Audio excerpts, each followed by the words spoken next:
Hello students, मेरा नाम है प्रहलाद कुमार और आप देख रहे हैं मेरा चैनल पी के सर की क्लास। आज के वीडियो में हम कक्षा 10 के सामाजिक विज्ञान विषय को पढ़ेंगे।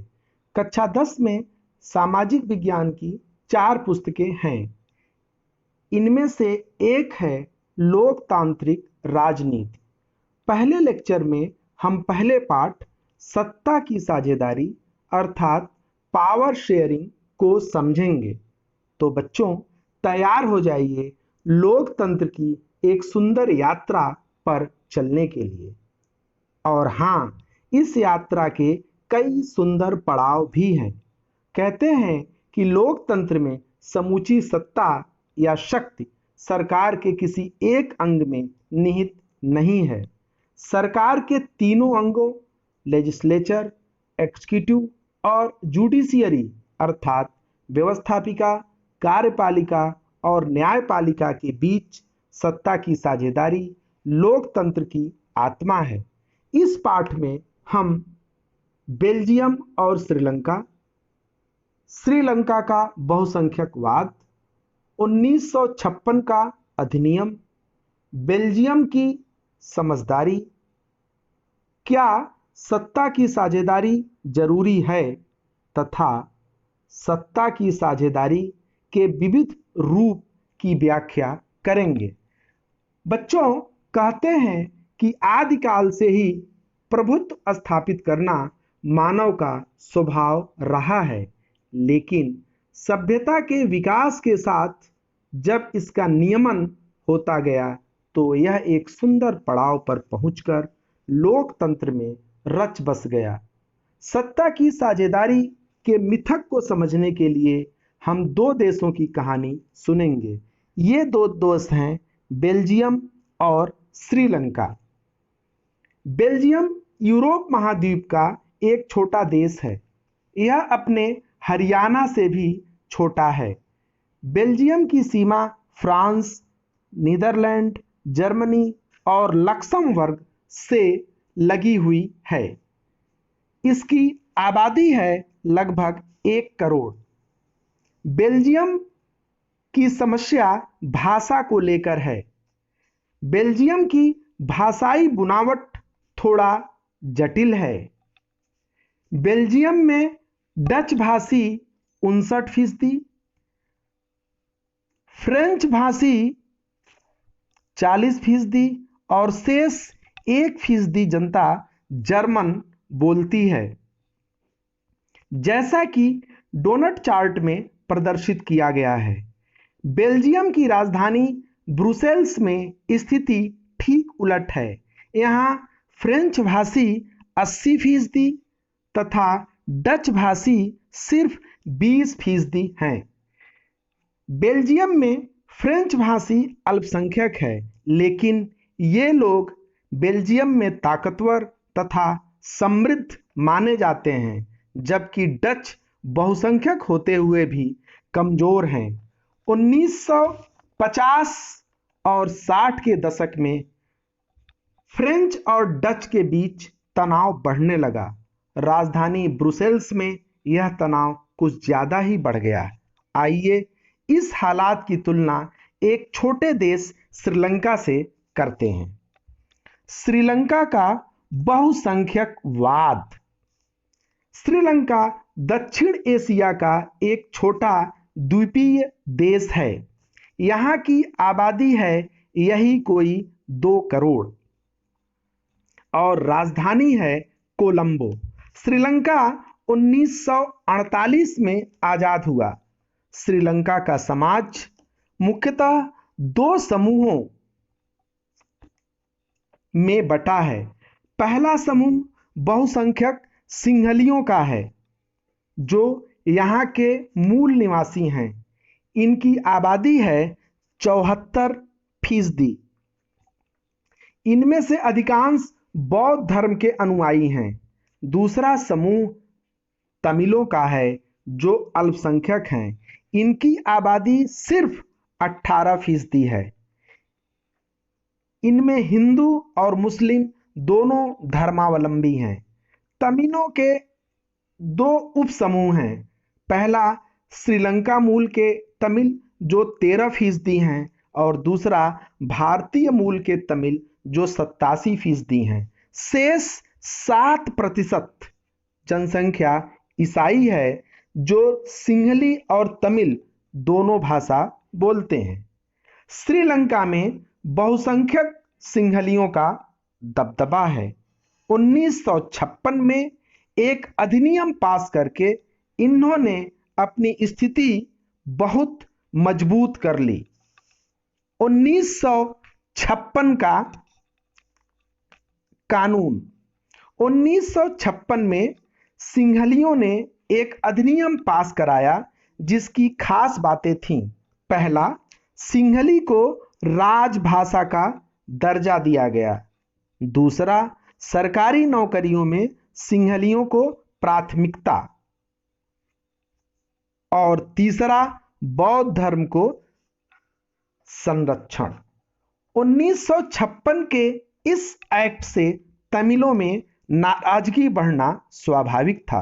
तमिलों ने अपनी आवाज बुलंद करते हुए एक राजनीतिक पार्टी बनाई तथा सरकार के सामने दो मांगें रखीं। पहला, तमिल को राजभाषा बनाया जाए तथा दूसरा, शिक्षा और रोजगार में समान अवसर दिया जाए। सरकार ने तमिलों के इन मांगों को मानने से साफ इनकार कर दिया। लाचारी की दशा में तमिलों ने अपने मांगों के समर्थन में आंदोलन को तेज करने का ऐलान कर दिया। उन्होंने एक उग्र संगठन बनाया और इसे नाम दिया लिट्टे। अब तमिलों और सिंहलियों में गृह युद्ध प्रारंभ हो गया। बेल्जियम की समझदारी। हालात को भांपते हुए बेल्जियम ने दूसरा रास्ता चुना।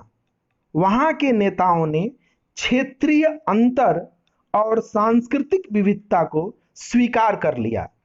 1970 और 73 के बीच संविधान में 4 संशोधन किया गया। इस संशोधन के पीछे मंशा यह थी कि सबको सम्मान और बराबरी का हक मिले तथा सभी मिलजुल कर रह सकें।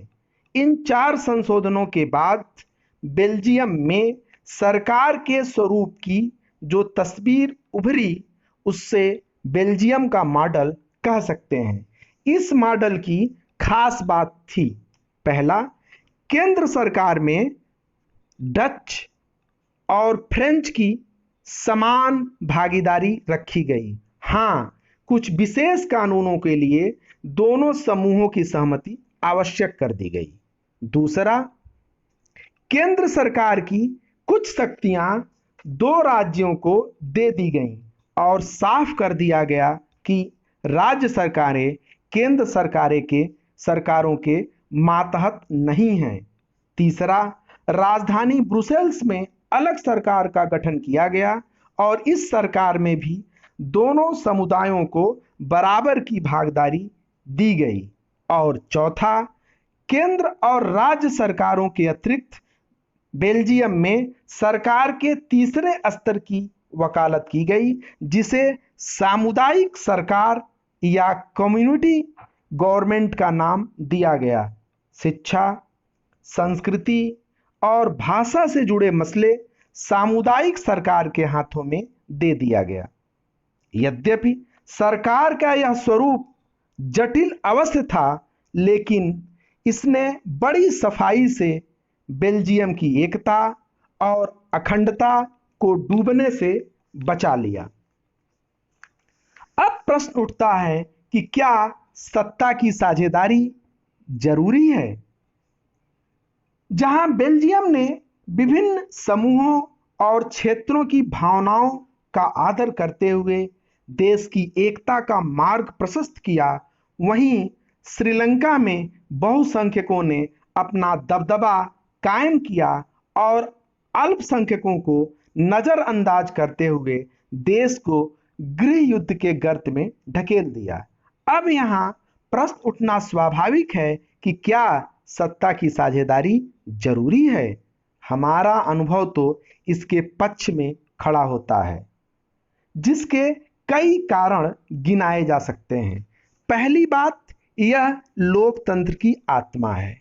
दूसरी बात, इसमें टकराव की संभावना कम रहती है। तीसरी बात, सत्ता की साझेदारी लोकतांत्रिक है। और चौथी बात, इससे सरकार के अधिनायक होने की संभावना 9 के बराबर रह जाती है। सत्ता की साझेदारी के रूप। पहले यह माना जाता था कि सत्ता बांटा नहीं जा सकता, और इसके पीछे यह तर्क दिया गया कि यदि सत्ता के कई केंद्र बन जाएंगे तो निर्णय लेना और उसे लागू करना कठिन हो जाएगा। लेकिन बाद में यह महसूस किया गया कि ऐसा नहीं है। सत्ता को यकीनन बांटा जाना चाहिए। आधुनिक लोकतंत्र में सत्ता के साझेदारी के कई रूपों की चर्चा की गई है, जो इस प्रकार है।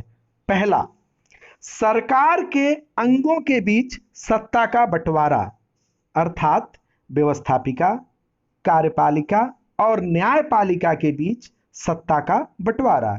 इसे सत्ता का क्षैतिज अर्थात हॉरिजेंटल बंटवारा भी कहते हैं। इसमें सरकार के तीनों अंगों के शक्तियों की सीमा संविधान के द्वारा बांध दी जाती है, और इसमें सत्ता का कोई भी प्रतिष्ठान अपने शक्तियों का दुरुपयोग नहीं कर पाता। दूसरा, सरकार के विभिन्न स्तरों के बीच सत्ता का बंटवारा। इसे सत्ता का वर्टिकल डिवीजन ऑफ पावर कहा जाता है। बेल्जियम ने इसी मॉडल को चुना था। तीसरा है विभिन्न सामाजिक समूहों के बीच सत्ता का बंटवारा। बेल्जियम की कम्युनिटी गवर्नमेंट इसका सुंदर उदाहरण है। भारत के संविधान में इसी भावना को मूर्त रूप देने के लिए संसद एवं विधानसभाओं में कमजोर सामाजिक वर्गों एवं वंचितों के लिए कुछ सीटों के आरक्षण का प्रावधान किया गया। बच्चों, इस लेक्चर में तो बस इतना ही। आशा है कि पाठ आपको समझ में आ गया होगा। आपके प्रश्नों एवं जिज्ञासाओं का स्वागत है। अगले वीडियो में मैं दूसरे पाठ संघवाद की चर्चा करूंगा।